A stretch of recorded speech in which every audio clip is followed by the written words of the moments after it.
Good morning po. Magluluto po ako ng adobo. Isasama ko po ang iba't ibang luto sa adobo. Yung pwedeng luto dito. Adobo na pinaiga ang sabaw.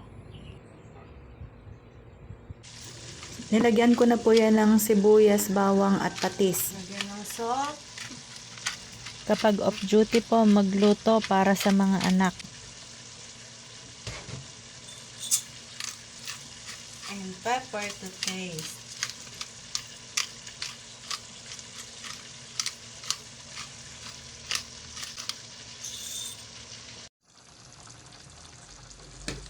Then, ilagay ang kalamansi, extract, kaunting suka na may chili, and pambalansa ng lasa, sugar, 1 tablespoon sugar.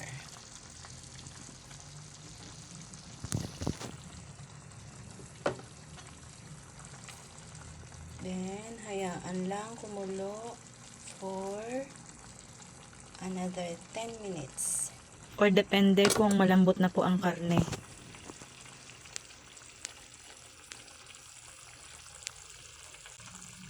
Nilagyan ko ng toyo and oyster sauce.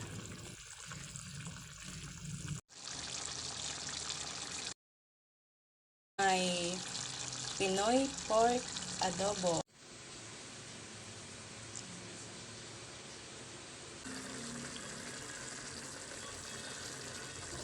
Bagong araw, bagong adobo naman ulit.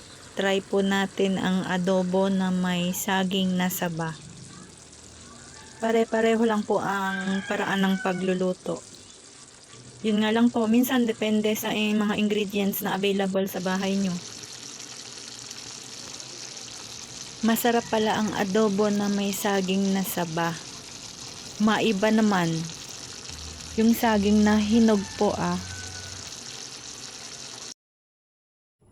And itry nyo din po magluto ng adobo na buto-buto.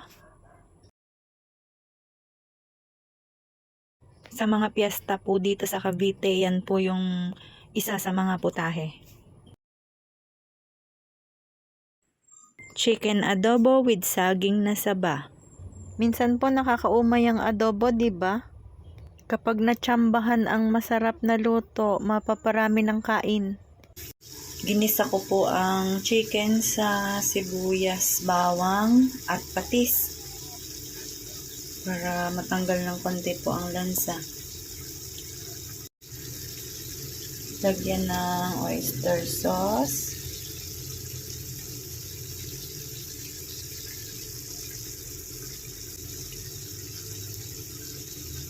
Toyo.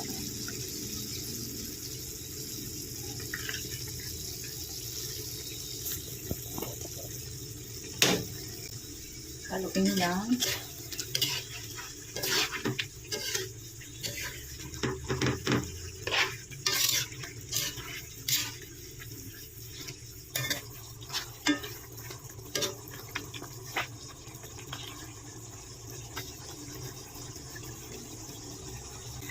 Lagyan ng konting tubig.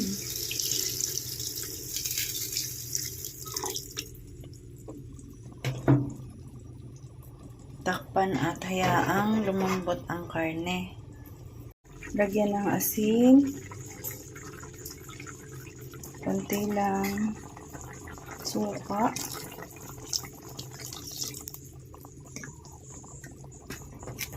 Paminta.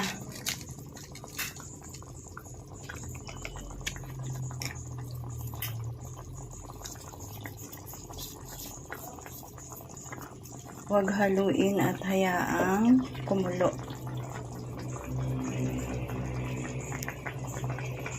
Maglagay ng saging na saba at hayaang lumambot. Last po ilagay ang ginayat na sili. Optional po yan para medyo maanghang ang adobo. Bye! Thank you for watching po!